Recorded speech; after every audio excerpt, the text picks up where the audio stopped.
Family, it is once again that time.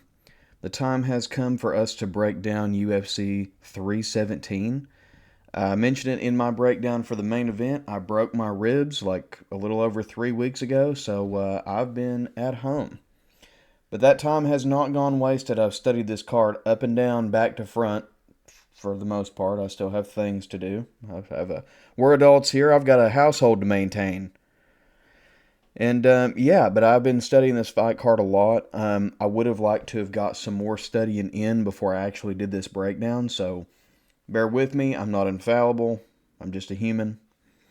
But yeah, I think I've got a pretty good idea of what's going to go down in these matchups. Been listening to some other fight breakdowns, and I feel kind of validated in some of the things that I found about this card as well. So let's start with the opener for the evening. And this is going to be Chris Ewart and Jackson McVeigh. Jackson McVeigh stepped in on short notice to fight Cedricus Dumas because, Cedricus dog crate Dumas. He doesn't have the dog in him. He is the dog. I feel like if he ever has another UFC fight again, he needs to just roll with that or make that his new nickname. Just take it in stride because it is never going away. The MMA fan base, if you can count on one thing, it's that they are not going to let anything go involving you doing a crime, especially robbery, bro. Like, come on, man. Like, I know that you guys don't make a lot as fighters, but you're not going to either for doing something like that. And I have nothing for a thief, you know. I'm not that familiar with Cedricus Dumas. He's been in the UFC. He's fought some higher level guys, but I didn't think it was going to matter. I thought that Jackson McVeigh was going to beat him anyway. Whenever he pulled out, they brought in Chris Ewart to fill that position. He's coming in on even more short of notice. And really, neither of these guys are bad. Um, Jackson McVeigh has the more impressive kind of performances as far as like what he was able to do. I think all of his wins, except for maybe one, are finishes. And he has one loss on the regional scene as an amateur. That's his amateur record where he has that loss. Let me make sure here. I had it pulled up.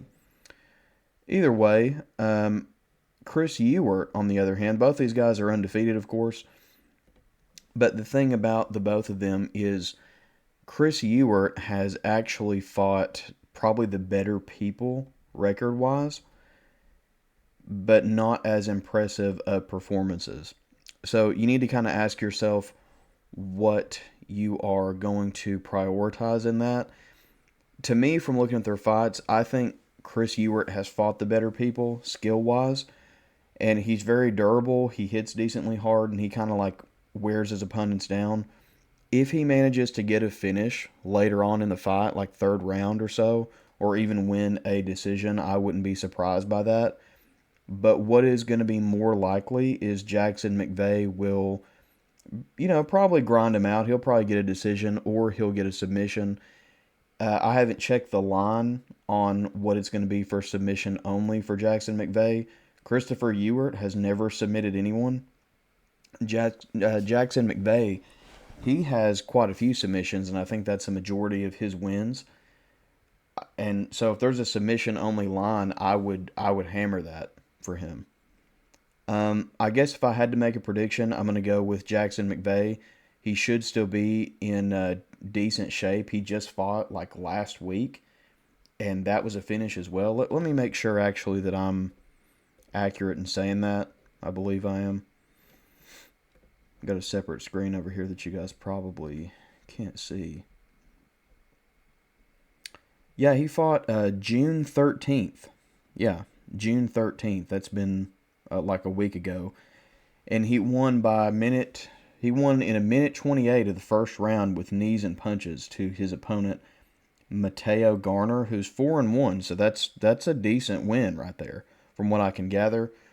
Some of the other guys that he's faced, they've kind of went on losing streaks now too, or have like half and half records. That's not a good look either. But either way, I don't want to draw that out. I'm going to go with Jackson McVeigh. but I wouldn't be surprised if you were got the upset here, if it's even an upset. And then moving on along the card, we have Jonata Deniz fighting another UFC newcomer in Alvin Hines. Jonata Deniz, he has some decent wins. You know, he fought Carl Robertson, I believe it was. Austin Lane, which I don't rate Austin Lane that highly skill wise, but he's a big, strong, powerful guy. I believe he used to play football professionally, if I'm not mistaken. He used to play some sport. Used to do something other than MMA professionally. And this Alvin Hines guy, he's undefeated, but when you go through his wins on the regional scene, he's got some tape that you can look at on YouTube and floating around online. Um, the guy's really, really sloppy. He's like a grindy, come forward wrestler, but he doesn't set up his takedowns. He just kind of like barrels into whoever he's fighting, which is also like looks like very out of shape guys. Like some of the guys that he's been fighting on the regional scene, some of them look like light heavyweights that are fighting at heavyweight. They look undersized, but they're only up there because they have a lot of muscle mass. And they tire quickly against this guy, just kind of smashing him and pounding him out, just grinding on him until they kind of give up, you know. And to me, where he doesn't set up his takedown entries, I just see Deniz just hammering his face in as soon as he comes forward. He's not going to be as pressure heavy against a guy like Deniz, who has decent takedown defense for a kickboxer. I think he's only lost to Marcin Tybura, and that was by doctor stoppage, I think. And he had blasted him pretty early in that fight as well. I think Hines has fought pretty recently as well. I don't expect him to be in like horrible shape, but he is coming in on short notice.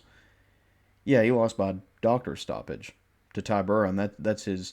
It's not Carl Roberson, it's Carl Williams. Excuse me on that. Yeah, I see this dude getting blasted under 2.5 rounds. I do not see him winning. There is a world where, you know, he comes forward and he kind of like wears on Deniz to where he can grind out like a decision win. I highly doubt that he would get a sub against Deniz.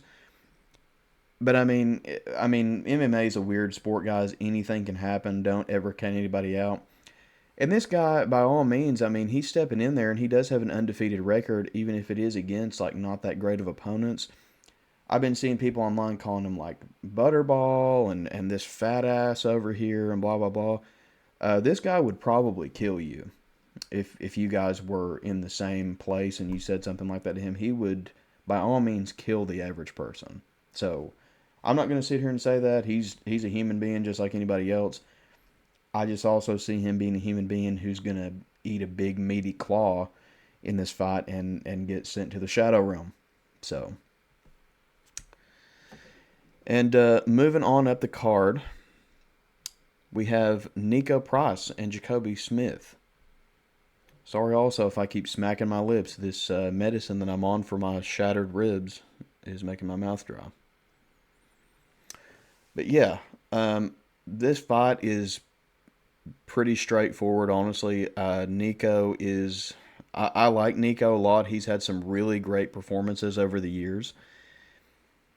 But I mean, guys, let's just be honest here. He's fighting the younger, more physically impressive guy who's undefeated with death touch.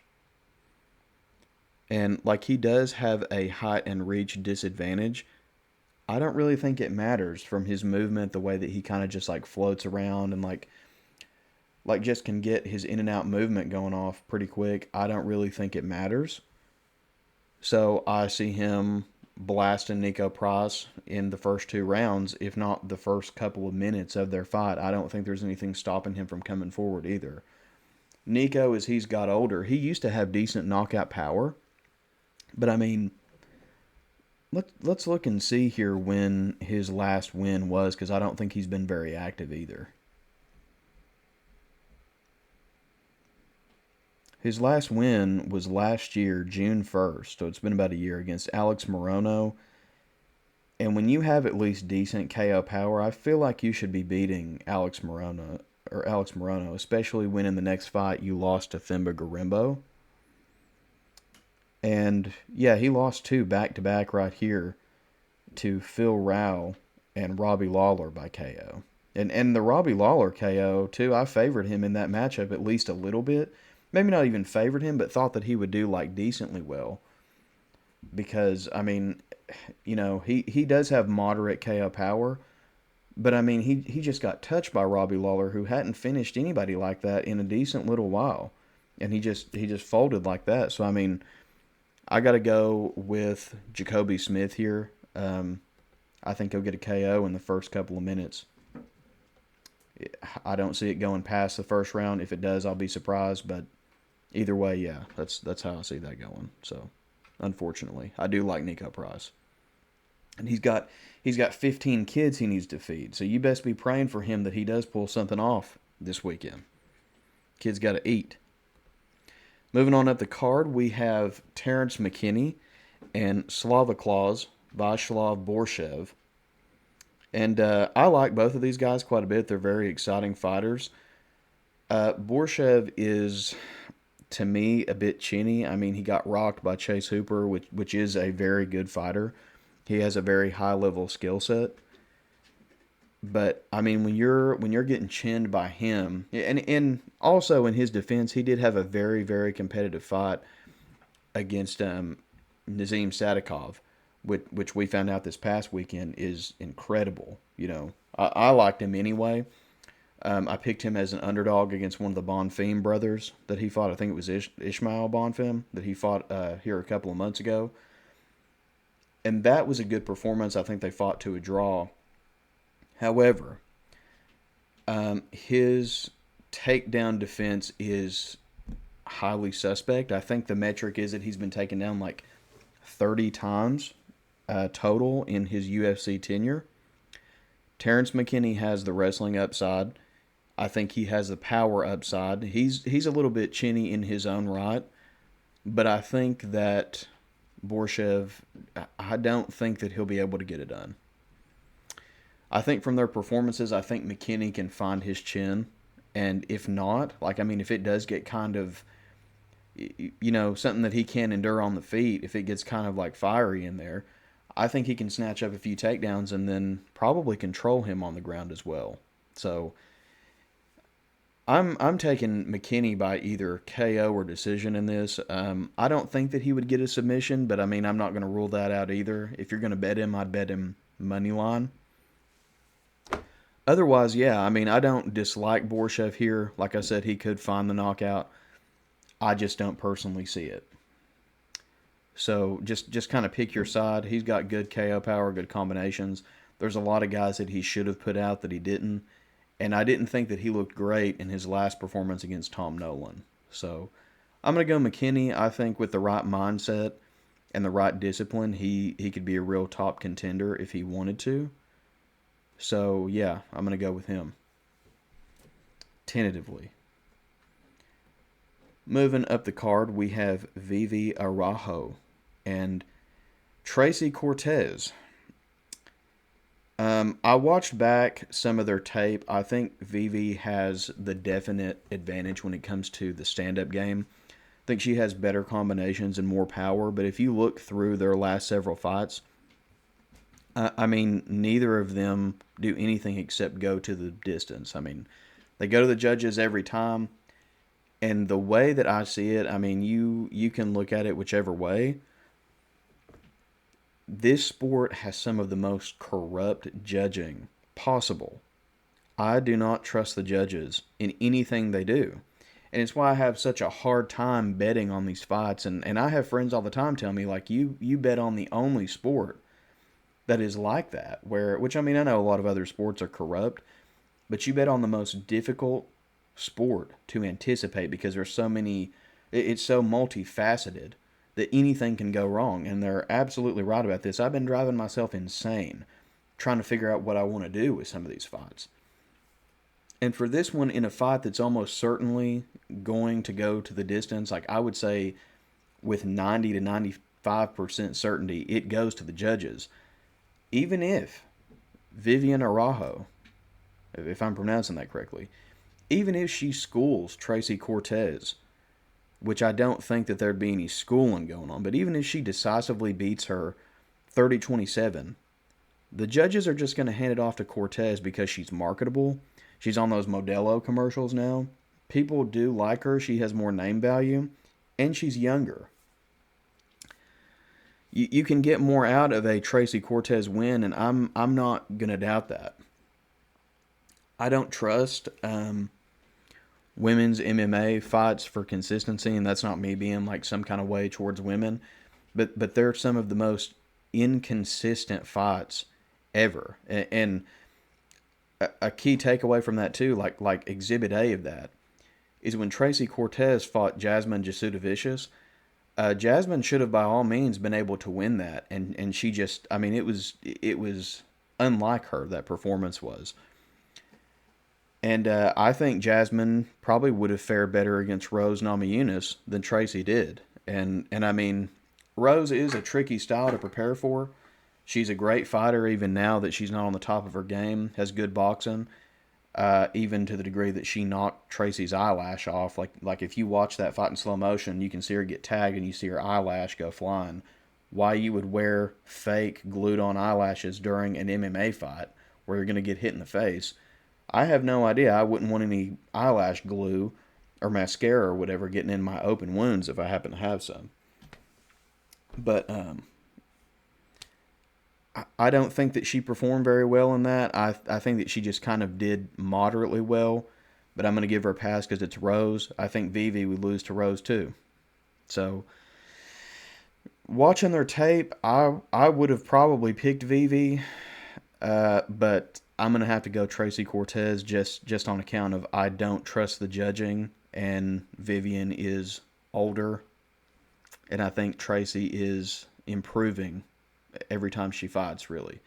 And I can't overlook the Jasudavicius win. I think it's too good of a win to not to not acknowledge, really. So, but if you want to bet one of these at like plus 3.5, if not more, that would probably be the way to go. Or when you're betting these kind of fights too, I would bet the over line. Bet over 1.5, 2.5, which I'm sure they're juiced. I'm sure that like over 2.5 is probably somewhere around like minus 600, if not more. So just kind of take that for what you will. Just kind of consider it. Moving up the card, we have miniature Giga Chad, Hyder Emil, versus Jose Delgado. This is a fight that I've went back and forth on. Like I've watched the tape on these guys, and there's very little tape online to study for Hyder Emil. Try to get on the ESPN app, and apparently them and the UFC are in like a little bit of a pissing match right now where the UFC is trying to leave, and they've deleted their fight catalog off of there, so you can't go back and look at some of these old fights.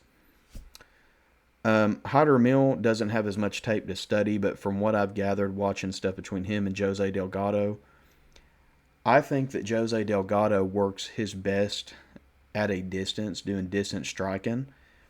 There's sometimes where some of the fighters will come in and he will catch them with something, but a lot of what he does, he's going to open up with kicks to the body, teeps, he's going to throw hooks, and he kind of like slings his whole body into his hooks and throws really nasty combinations.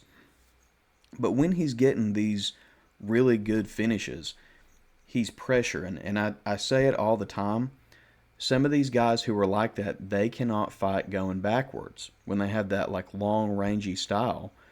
And you can see here from the metrics, Hyder is 5'9", Jose is 5'11". He's got a 3-inch reach advantage, and he's got a leg reach advantage as well, which I haven't checked until now. But Hyder Emil is a guy who does not know the word backwards. He's going to come forward. He's just going to sling hooks. He's a durable guy. Like, you can hurt him. The only thing that I would give as an asterisk is his age. If you guys hear some jingling all the way, I have a kitten, and she has wandered into the room, so just please ignore that. Anyway, I think that he is durable enough to withstand whatever Delgado is going to be throwing at him. I think he's got decent enough grappling to make it happen. Jose Delgado, when he was on the regional scene, Some of the guys he was fighting, like Alberto Romo and Chris Makate, I think his name is.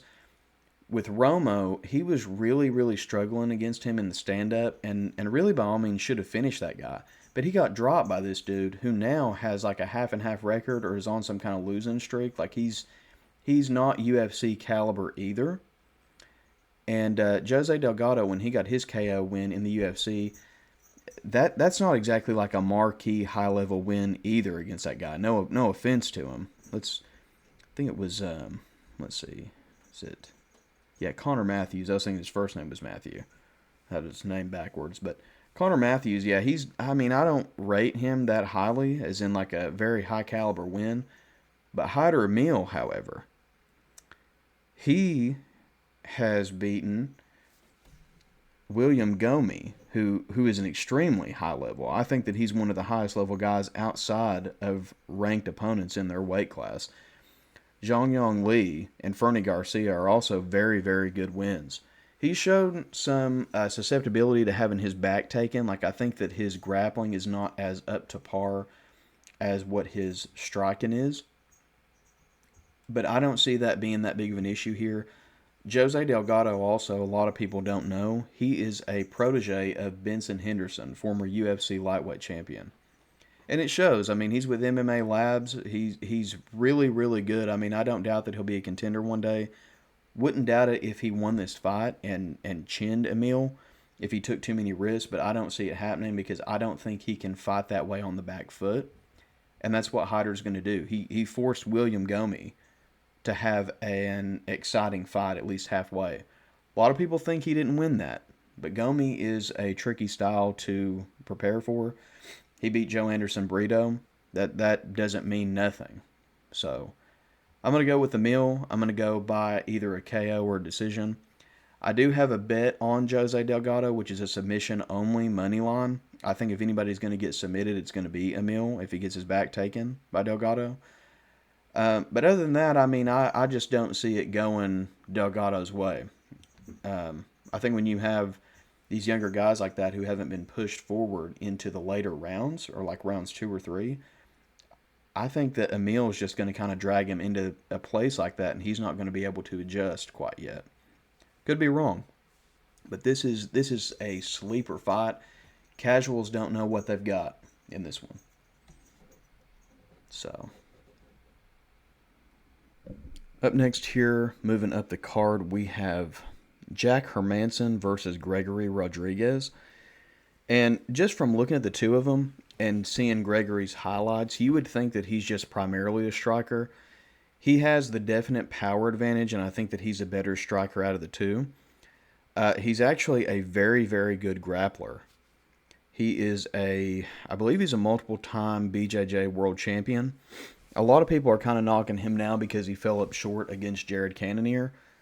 I've got news for you. Cannonier knocked out Hermansson too, badly. A lot earlier than he did to Rodriguez, and Rodriguez was winning that fight, but eventually not only was he getting rocked, and showed that he actually does have a decent chin too, because Cannonier would have put a lot of other guys out with some of those shots. And that's been a knock on Rodriguez, considering he lost to Bruno Ferreira. But I think he's more durable than people are giving him credit for. I think he showed a very good grappling game, and I think that he showed that he can hang for the majority of a 5-round fight. I don't think 3 is going to be a problem for him. Jack Hermansson has always been a strong grappler, and I don't think he has that advantage in this one. I don't think he has a power advantage. I don't think he has a striking advantage. I think by literally every metric, Rodriguez is a better fighter than Hermansson. But Hermansson is a crafty veteran of the sport. You can see that in their records here. He's 24-8 to 16-6. He's actually the older guy between the two, and you wouldn't think that looking at him. Yeah, so I mean, what I'm seeing here is Jack Hermansson is going to club him over the head and dip him in a vat of acid, and then he's going to run out in the audience and give Harley Quinn back shots and say, "We live in a society" on the mic. And yeah, no, not really. Gregory Rodriguez should be the pick here. He should win by either, I would say, KO or decision. I don't see him submitting Hermanson. He could if he hurts him, like a club and sub kind of thing. I don't really see it. I think Rodriguez is a very underrated middleweight, as is Hermanson. And a lot of people are going to be like, well, what about the Joe Pyfer win?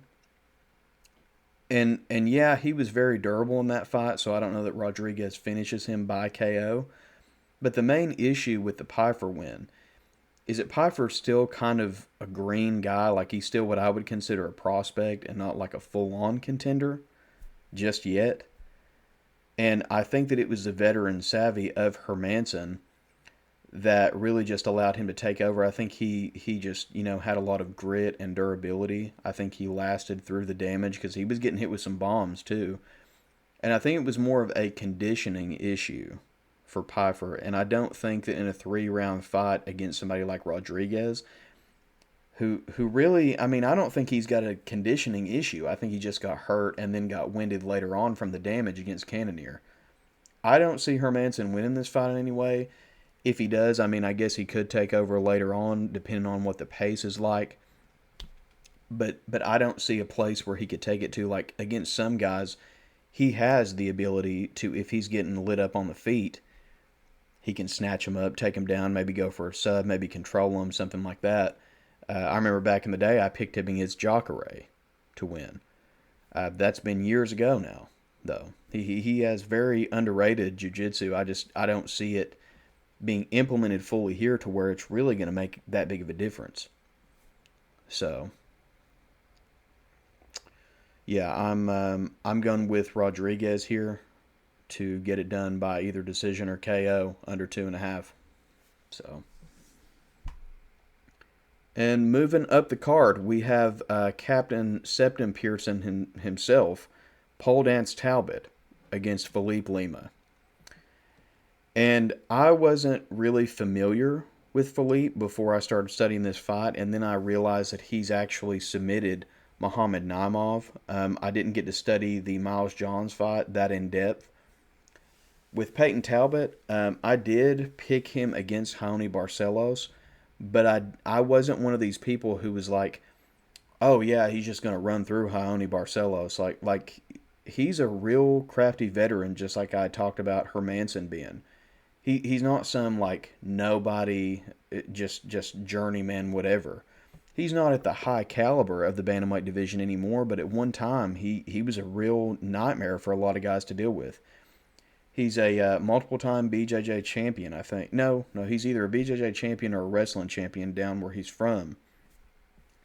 Talbot just does not have the experience in the wrestling pedigree to keep up with a guy like that. He was tagging him in the 3rd round, but by all means, after looking at that Garbrandt Barcelos fight from just a couple of weeks ago, Talbot should have been able to finish him if he was winded. Like he should have been able to stuff the takedowns and tag him enough on the feet to make it happen with the kind of power that he possesses as well. And it just didn't happen. And something else that I've noticed about Talbot is he's so upright bodied, which is something that really usually you'll only see in a lot of the heavier the heavier weight classes, is guys who are like so stiff bodied that it's hard for them to move in certain ways or like stuff takedowns. Brandon Royval, who we'll get to in a little bit, he's kind of the same way. He's very like long, like he's got a long torso and he's like a taller guy. And you can see that here. It's 5'10" to 5'8". Talbot he's got okay head movement, but he does get tagged way more than he should for the degree of striking that he has. And his takedown defense is suspect. And really, he tags a lot of guys without hurting them bad. I feel like people think that he just has like death touch. And I think that it's more of a precision kind of thing. I don't think it's power. So if he can't land on you clean and precisely, I don't think that you're going to be in danger of getting knocked out. Philippe Lima has pretty elite striking in his own right, but as a lot of people will tell you, his wrestling and grappling is going to be the main advantage he's going to have over a guy like Talbot, and he's going to use it. And you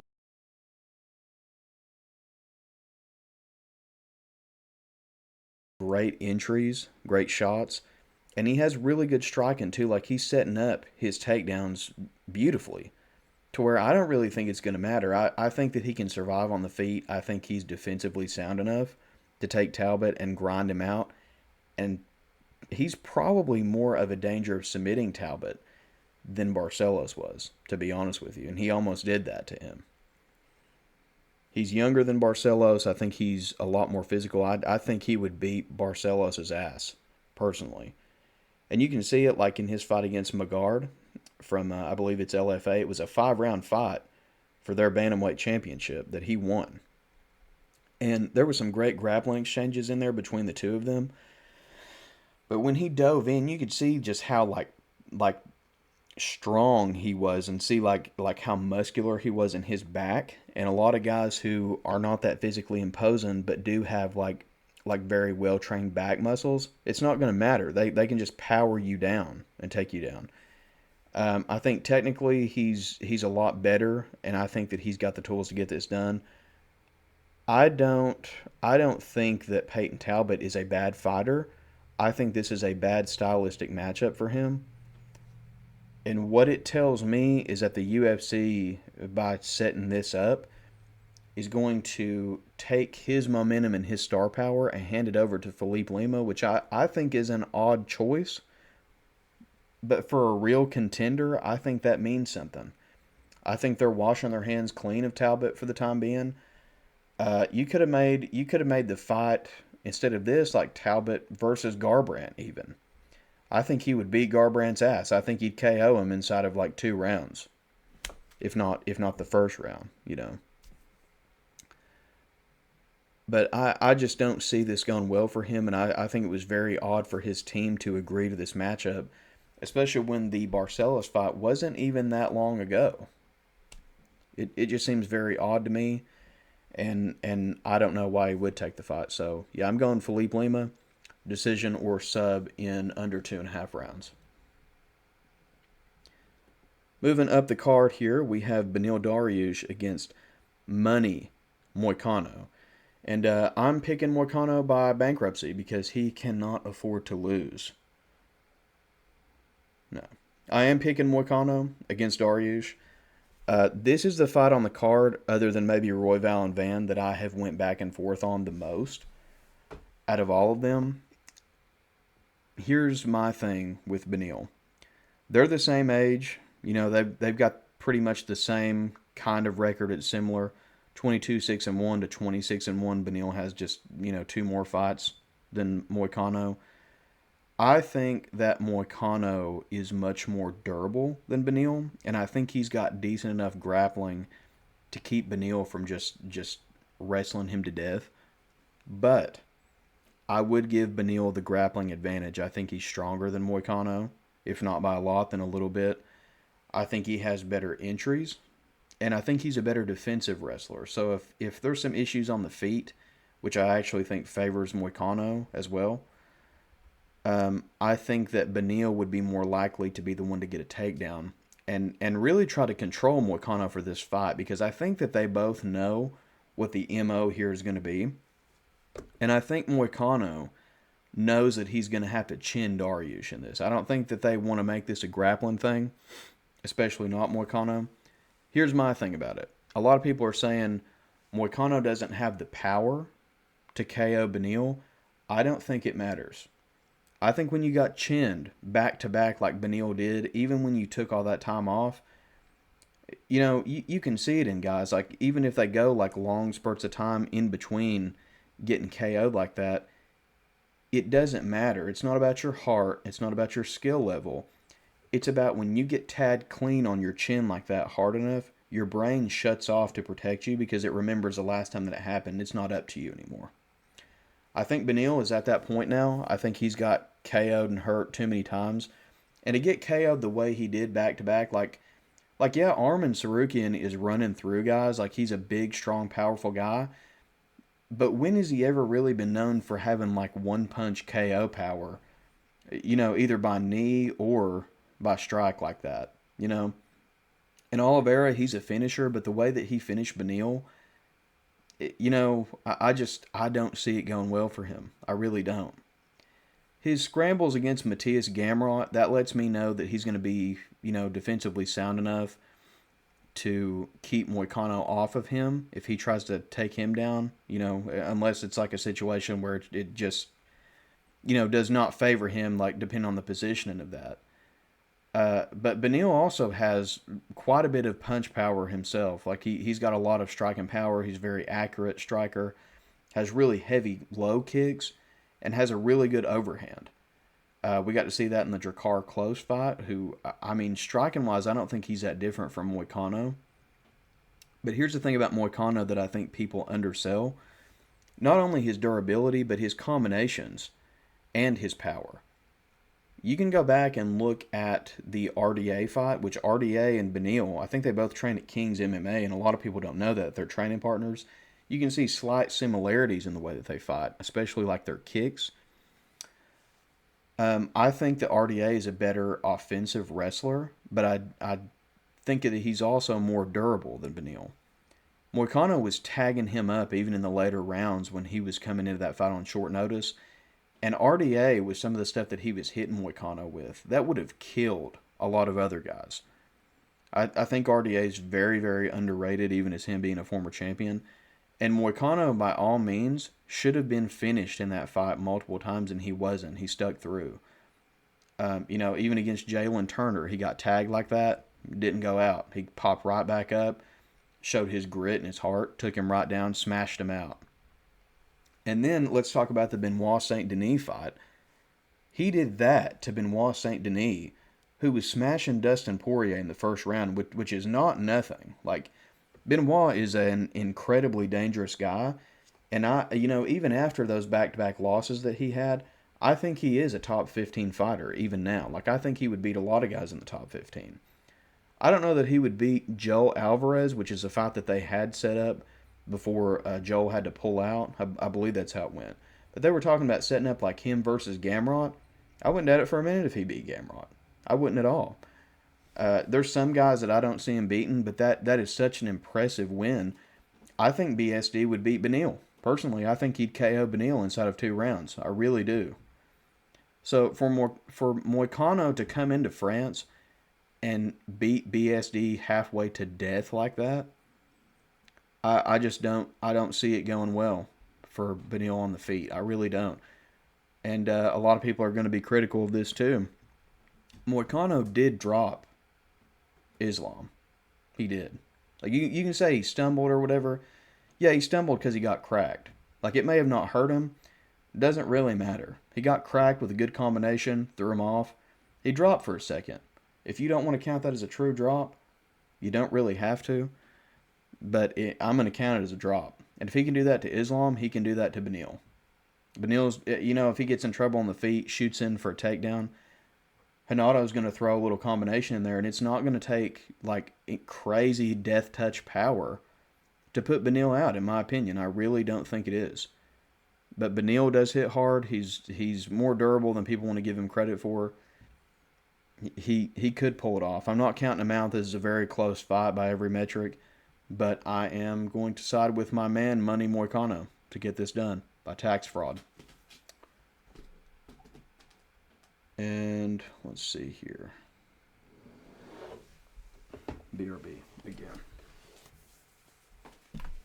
Out. Out.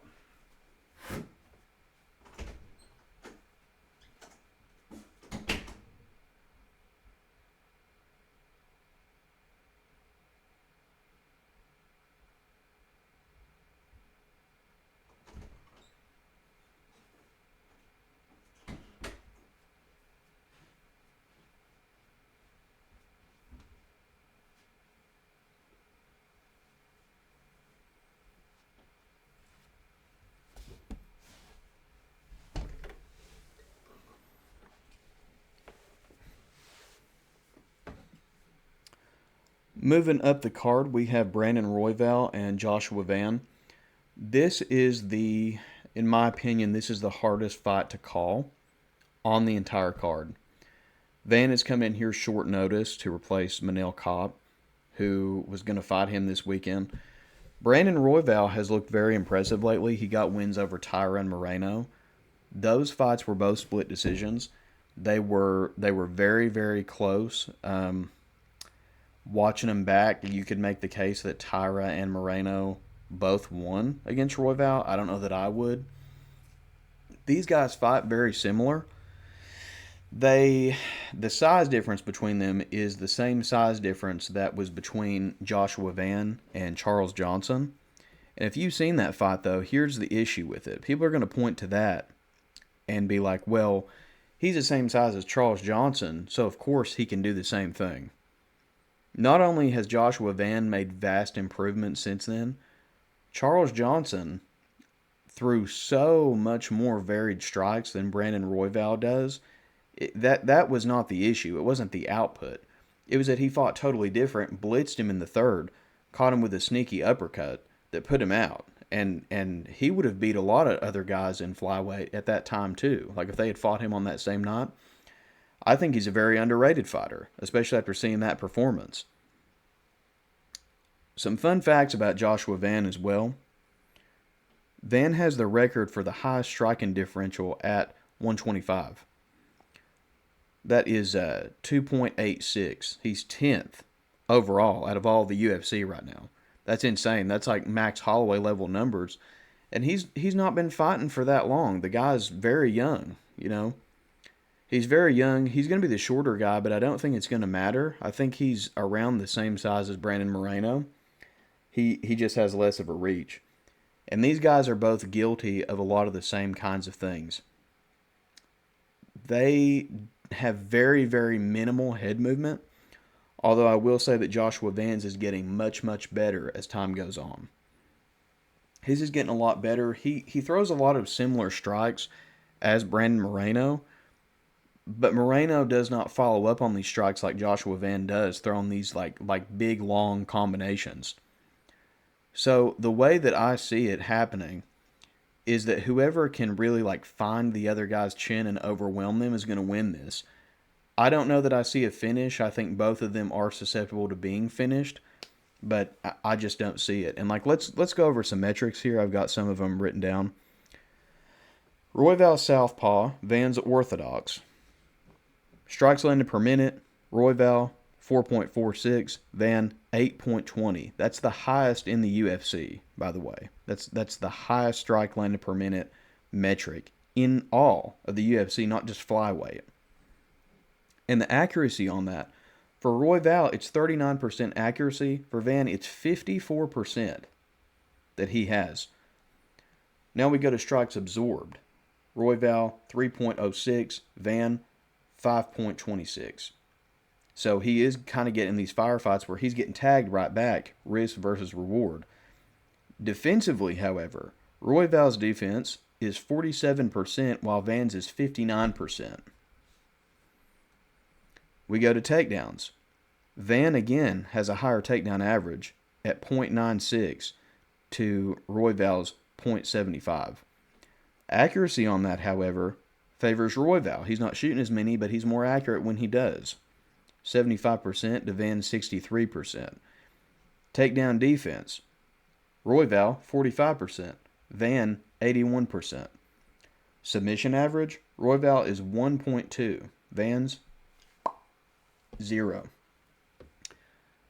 The majority of Royval's wins are by submission, so if you'd want to bet him at a submission-only money line, again, I would favor that as well. You want to bet this to go over 1.5, bet that as well. The winner here, the decisive winner, is where it's a toss-up. There's things that you could favor about both of these guys, and I wrote down also some metrics too. Van does the best when he's the one pressuring, and he's very durable, but when he's on the back foot, he can be rocked or dropped. You can see that in the Borjas, Johnson, and Chairez fights, and he does struggle with longer opponents that throw these varied strikes. Straights, uppercuts, kicks, and knees up the middle, which Royval will throw. He throws them pretty often. You know, I think he even dropped, who was it, Matthias Nicolau with a knee, and Nicolau is a very good fighter, and they both have very minimal head movement. Josh Van is also very reluctant to check leg kicks. We saw that in the Chairez fight. And really, he's more of a volume striker than power, but we just saw against Bruno Silva just a few weeks ago. He can put guys out. And also shout out to DFS by the numbers if you all follow that channel on here. If not, you really should. He called that prop for him to get that KO in the third round, which was like a plus money prop, a pretty big one as well. Manel Kopp finished Bruno Silva in the same exact way. This is a very similar fighter to Manel Kopp, except I would argue that Manel, at least at this point in their career, has more power and more finishing potential, and I had actually favored him to beat Royval. Royval implements a lot of kicks to the body, and he can use his length to catch opponents rushing in with strikes down the middle. He's also willing to pressure and swarm with 1-2s. We saw that in really all of his last fights, Tyra, Nicolau Moreno, and Pantoja. He did it to all of them. And that says a lot, doing that to that level of competition that Joshua Van has never faced. He's never had to face that kind of adversity before against these guys. He's fighting a lot of lower level guys. And Royval, he also has very high fight IQ, and he can survive on the ground when he gets taken down. Josh Van, he is a very underrated grappler. He was stuffing a lot of takes from Ray Saruya, who I actually do rate as a very high-level wrestler.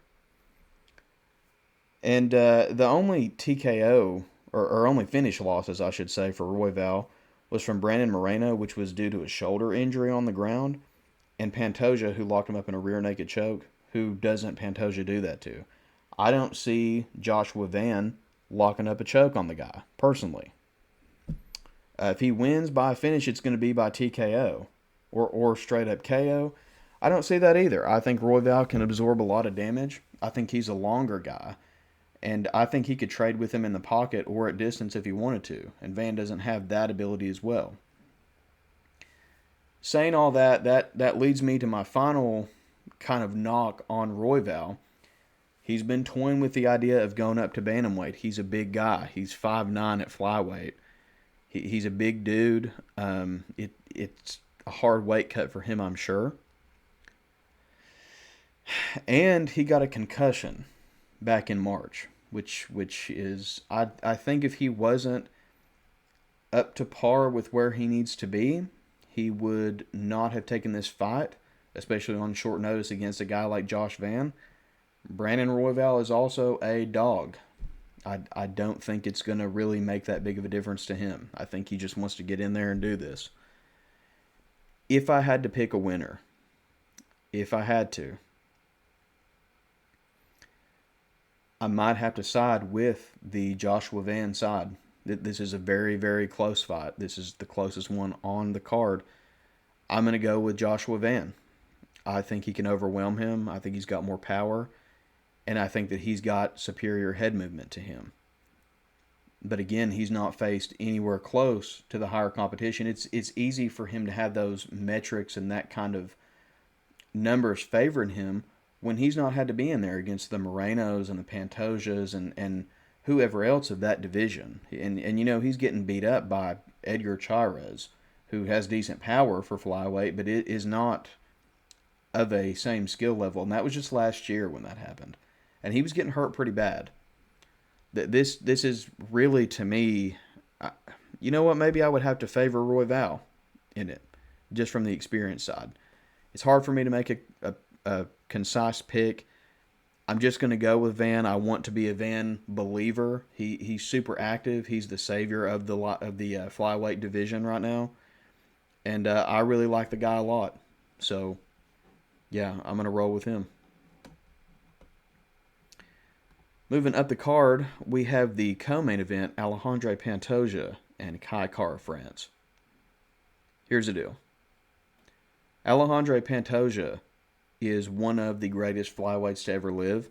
I remember thinking that back when he was on The Ultimate Fighter during the Tournament of Champions. Don't remember who he lost to, but these guys actually fought on that same season because they were both in there on opposite teams, where Pantoja beat Kai Kara. I don't think that matters in this. The narrative going into this is that Pantoja is a better grappler.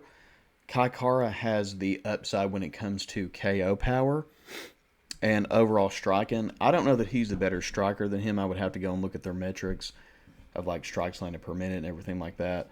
Pantoja has been almost straight up running through everybody that they put in front of him. And Kai Kara France, like he's had some good wins, but he's also had a few losses here lately. I don't see him putting Pantoja out. I don't see him getting caught with anything or cracked. He absolutely could. I just don't see it. And to me personally, I just think Pantoja's special. Something else is Kai Kara. He gets his back taken a lot, like a super often amount. And I just see Pantoja being able to take his back. I see him being able to take him down. I see him being able to pressure him.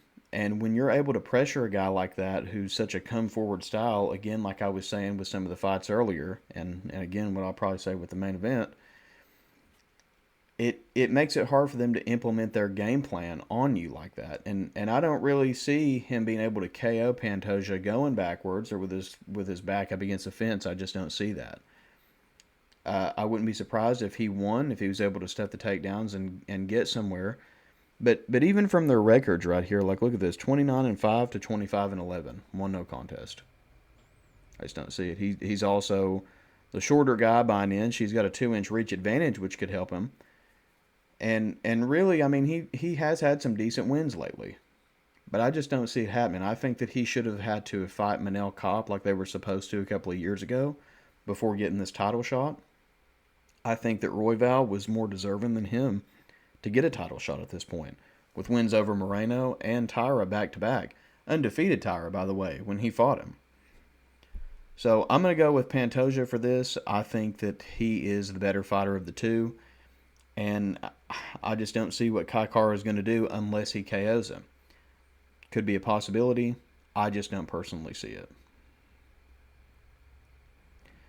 And then moving up here to the main event, Ilia Apturo,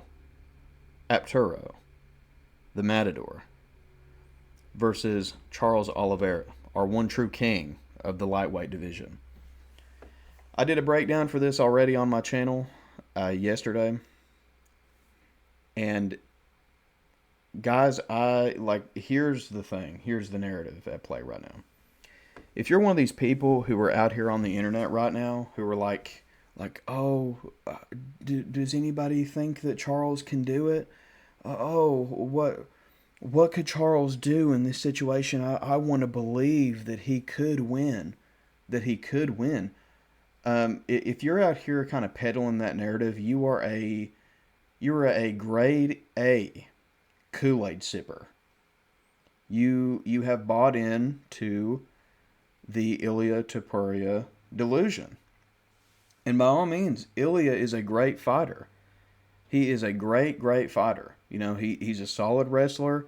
He has probably the best hands pound for pound in the UFC. Best striking. He's had 2 of the best back-to-back wins of all time against Volkanovski and Holloway.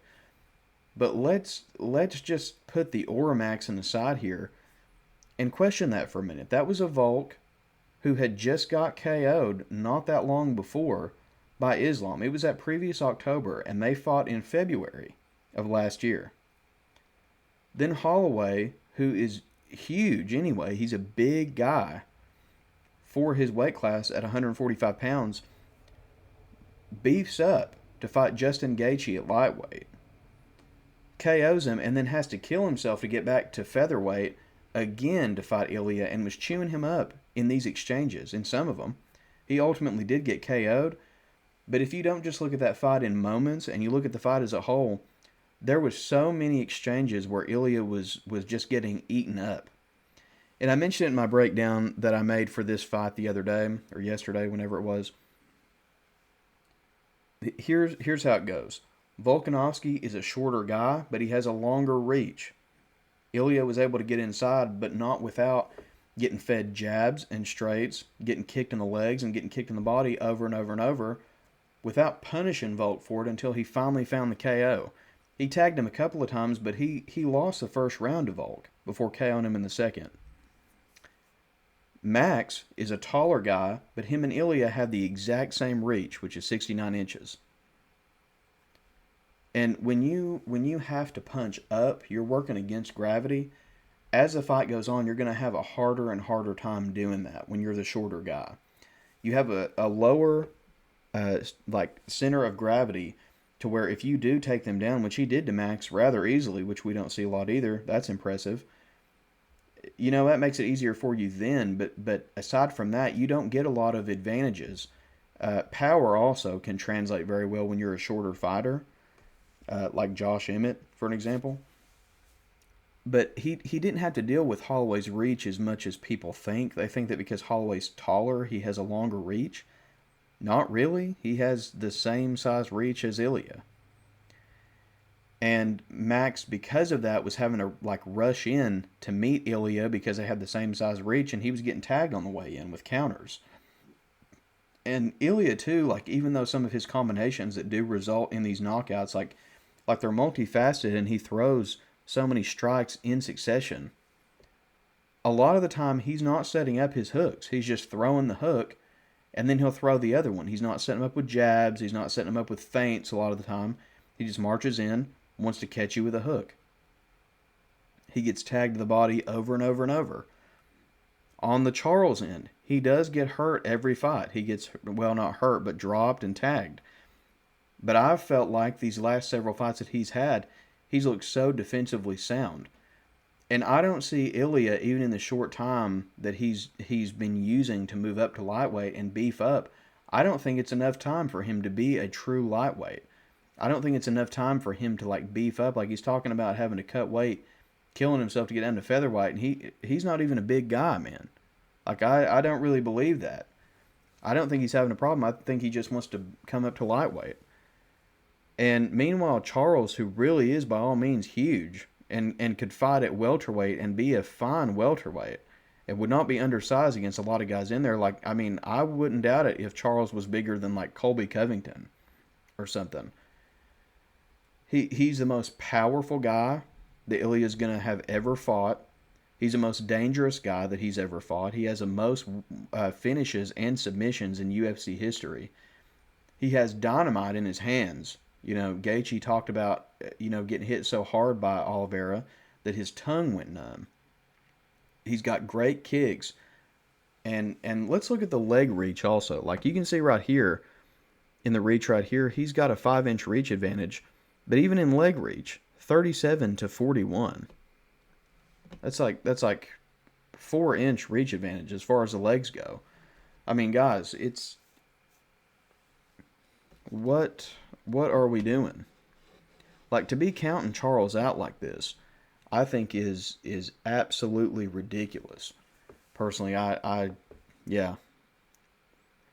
I don't know what Kool-Aid everybody's been sipping on, but I just see Ilya coming in and getting humbled. I think that, everybody wants to talk about this is his McGregor come up. Yeah, you just met your Nate Diaz, in my opinion. And Ilya could totally catch him and put him away really early. I think you're going to get punished for this. I think you're going to get powered around. I think Oliveira's too strong. I think he's too big. And I don't think it's going to matter. And I think that they set this fight up with Oliveira instead of Arman because they assumed that he would be able to chin Oliveira easier than he could have chinned Arman, which is probably true. But I think that Arman is a weaker matchup against him than Oliveira is. He doesn't have nearly the submission threat. I don't think he's got as much power in his strikes. I don't think his striking is as versatile as Oliveira's. And a lot of the stuff that Ilya gets hit with, like, or that is susceptible to, like, if they get put up in the clinch or whatever, he's going to get fed knees and elbows. He's going to, him throwing some of the stuff that he does, he's going to get hit with a slip counter right down the pipe. And Ilya, I don't think, is a guy that deals with pain and damage well. I don't think he's had to face that kind of adversity. I think it's going to be a totally different world because Max and Volkanovski are not like finishing guys and putting them away very often. Like sure, it's going to hurt getting hit like that, but it's so much more different up here in this weight class. I think his power is going to translate. I don't worry about that. Like, I think he absolutely can catch and hurt Oliveira. I just think the hurdles that he's going to have to clear to make that happen are astronomical. That this is so much bigger of a threat than a lot of people realize. And he even came out for Media Day yesterday, and they're like, do you think that Charles Oliveira is the greatest lightweight in the division currently. Like, do you think that he's the toughest test for you? And he was like, yes, absolutely. And that could just be like classic fighter BS where they say stuff like that because they think it's the best thing to say. I don't think so. I think he really truly believes that. I don't see anybody else being as dangerous as Oliveira for him to fight. And I've been saying for a long time that this is the worst matchup for him at lightweight. I don't understand what everybody else is smoking. I thought that as far as Oliveira, I thought that he's looked so much more defensively sound in all of his last fights. I think he's looked strong. I don't see Ilya getting into these crazy grappling exchanges and winning against Arman like Oliveira was having some success doing. A few more seconds on the clock in the third round, and Oliveira probably would have choked Arman unconscious.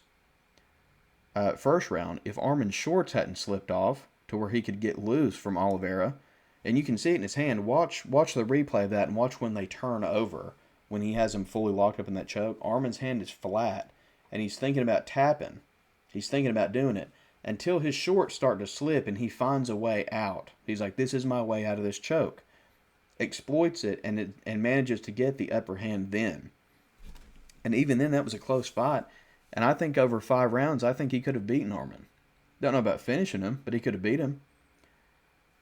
And, whereas in the first Michael Chandler fight, he got chinned and hurt just about immediately in the first round. It took Chandler 5 rounds to find his chin this time. And is Chandler the same caliber of fighter as Ilya? Does he have as good of stand-up and everything like that? Not at all. But still, yet, he's a big, powerful dude who hits like a truck and is as strong as an ox. And Oliveira powered him around, took him down multiple times, almost submitted him several times and was rocking him, chewed up his leg, even against Beneil, who's a big, strong guy like that. Like, he was powering him around at times. And Beneil was like, man, what is going on? Big gorilla strength Beneil. I don't see it. I mean, you're not going to convince me that Oliveira can do all this stuff. And mind you, he went on that big 12-fight win streak, and it only ended because he ran into Islam. And I think if they fought again, I wouldn't doubt if Oliveira could beat Islam. I think if he doesn't throw that flying knee, he can keep it competitive if he just keeps it tight and has a better game plan than what he had. He just got caught. People don't think about Dagestanis, who are primarily wrestlers, having that kind of power in their hands, but Islam does. If that was Khabib, I don't think he would have knocked Oliveira down like that. But with Islam, he's a powerful dude. And who has he lost against in this whole time? Like if he doesn't have those losses to Islam and Arman, who were like the two best grapplers in that division aside from him, he hasn't lost to anybody. Nobody. And we're sitting here being like, could he pull it off some way or another against Ilya? Yes. Duh. Like, what are we doing? Like this is, we live in a world where Israel Adesanya lost to Sean Strickland badly. And back in the day, even I mentioned McGregor and Diaz, everybody sipped the Kool-Aid for McGregor back then, including me, and I'm not going to make the same mistake. It happens all the time. We just saw Bo Nickel get fraud checked. And Bo Nickel's a good fighter, and by all means, this is not going to be a fraud check, but let's stop pretending, let's stop putting the pressure on Oliveira when the pressure's on Ilya right now. This is by far the toughest test of his career. He's never fought anybody like this, and he could go out there and make it easy. I don't see it happening. And the odds, I talked about that in my video breakdown, the odds are ridiculous in Ilya's favor. He's the favorite to submit Oliveira, the guy with the most submissions in UFC history that submitted countless greats and Hall of Famers. You could bet a method of victory double chance and go with Ilya by KO and Oliveira by submission, because there's no way that this fight goes the distance. I could see Oliveira getting a TKO win over Ilya. I don't think Ilya is expecting the kind of power that he's about to run into that's going to hit him like a truck. And I think everybody's going to realize that. And that's really all I have to say about that. I mean, that's just the way I see it, and I could be totally wrong. And if Oliveira does get put into trouble, I'm going to have my clown makeup ready to put it on and then jump on here and say, hey, we live in a society, you know, LOL. But I just don't see it happening. I don't. I've studied these fights up and down. I've watched so much tape, watched them at half speed so I can get all these little interactions. And I don't think that people realize how much Ilya gets tagged in these exchanges, how uncomfortable he looks when the threat of a takedown comes or the threat of being on his back comes up. I don't think, like, I've been hearing people saying that, like, grappling wise, that they wouldn't doubt it if Ilya submitted Oliveira. And I could see Islam doing it, but I don't see Ilya doing it. Maybe if he tags him and then jumps on him real quick and does something like that, like a club and sub. But if they just get into a scramble on the ground, he's not big enough to hold Oliveira down. And I don't think he's strong enough either. I think that Oliveira is the stronger of the two of them overall. I really do.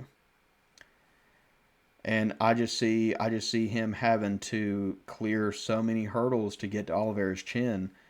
And in the meantime of him doing that, he's going to be accruing so much damage to himself that he's not going to be able to implement his game plan. And I don't see it going well for him. And I could be totally wrong.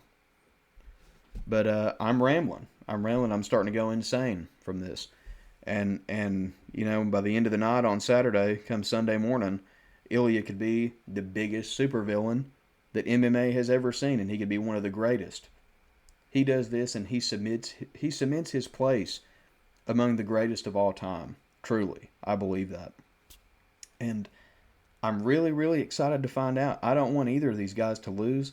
It's just the way I see it, and it sounds like I'm being an Ilya hater, and it's more like I'm being an average delusional MMA fan hater.